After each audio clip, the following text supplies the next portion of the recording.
Hey yo, c'est Culture Chronique, j'espère que vous allez bien.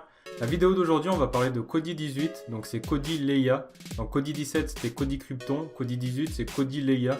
Donc c'est en hommage à l'actrice Carrie Fisher qui est décédée il y a quelques temps. Donc il n'est pas réellement encore disponible, mais il y a une version bêta, la bêta 1 qui est disponible.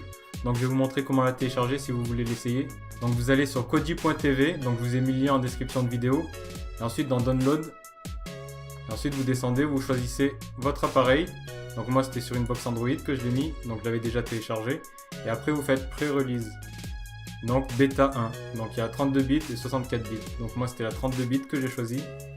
Ensuite vous cliquez et ça va le télécharger. Donc si vous voulez le tester sur un appareil qui a déjà Kodi, moi ce que je vous conseille c'est de sauvegarder votre Kodi quand même avant pour pas perdre vos données. Et après vous pouvez le tester donc pour tester les nouvelles fonctionnalités, notamment la reconnaissance vocale. Donc moi je l'ai déjà installé sur une box et je vais vous montrer ce que ça donne. Donc une fois installé, bon pour ceux qui ne savent pas comment installer, c'est simple, le fichier que vous avez téléchargé, par exemple si c'est sur une box, vous le mettez sur une clé USB et à l'aide d'un gestionnaire de fichiers comme celui-là, File Browser, vous le retrouvez, vous cliquez dessus et ça va vous demander de l'installer. Donc ensuite, on peut aller sur l'icône Kodi, on va cliquer dessus, donc c'est Kodi 18, cette fois-ci Leia.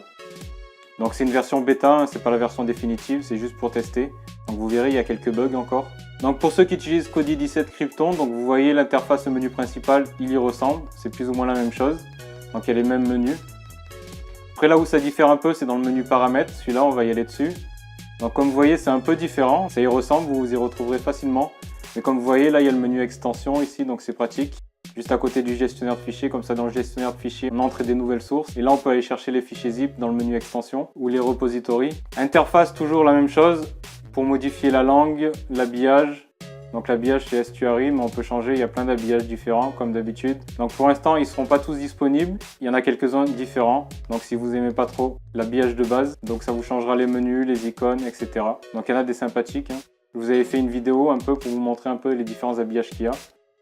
L'habillage de base il est un peu simpliste, moi c'est celui que j'utilise toujours pour faire les vidéos, c'est pour que tout le monde s'y retrouve. Mais quand je me sers de mon Kodi à moi, c'est pas l'habillage que j'utilise. Donc dans paramètres de région, on peut changer la langue, le jeu de caractères, la disposition des claviers, donc on passe en AZERTY. Donc pour ça, ça n'a pas trop changé.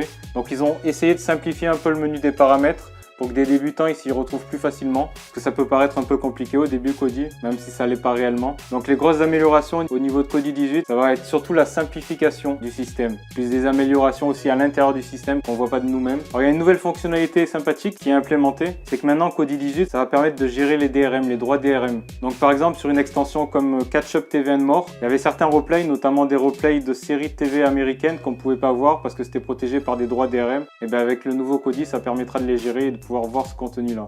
Donc il faudra que ceux qui créent des extensions mettent à jour leurs extensions pour qu'elles puissent gérer les DRM. Mais avec Kodi 18, il n'y aura pas de souci pour les gérer. Donc je vais vous montrer une nouvelle fonctionnalité aussi, c'est que ça permet maintenant Kodi 18 d'être contrôlé vocalement, on peut faire des recherches. Donc par exemple, je suis sur le menu principal de ma box, on va tenter une recherche, Jumanji.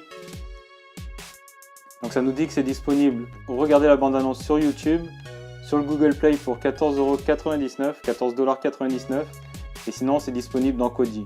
Donc on peut cliquer sur Kodi et donc on arrive sur notre film. Donc on peut voir la bande-annonce, la notation, le même réalisateur. Pour ça, il faut avoir rangé votre médiathèque. Donc je vous avais fait une vidéo pour ça, pour voir comment télécharger les bandes-annonces, les résumés, les acteurs automatiquement. Par exemple, je vais mettre lecture. Donc je ne vais pas vous montrer parce qu'il y a des droits d'auteur. Et quand on revient au menu principal, donc on voit, on a notre petite icône Jumanji, bienvenue dans la jungle, en cours de lecture sur Kodi. On peut faire d'autres recherches. Hill Manors. Donc 1,99 € sur le Google Play, 1,99 $. C'est disponible aussi dans Kodi. Donc voilà, je voulais surtout vous parler du contrôle vocal.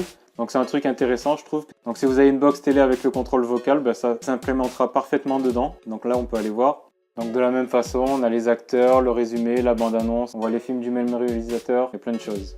Donc comme je vous ai dit, c'était surtout pour vous montrer la recherche vocale, pour vous montrer que ça fonctionnait très bien. Donc pour ceux qui ont des box TV avec le contrôle vocal, c'est pratique. Je voulais vous parler aussi des droits DRM, donc pour Catch Up TV and More par exemple, ça sera pratique aussi. Et vous montrer un peu l'interface à quoi elle ressemblait, même si elle n'a pas trop bougé.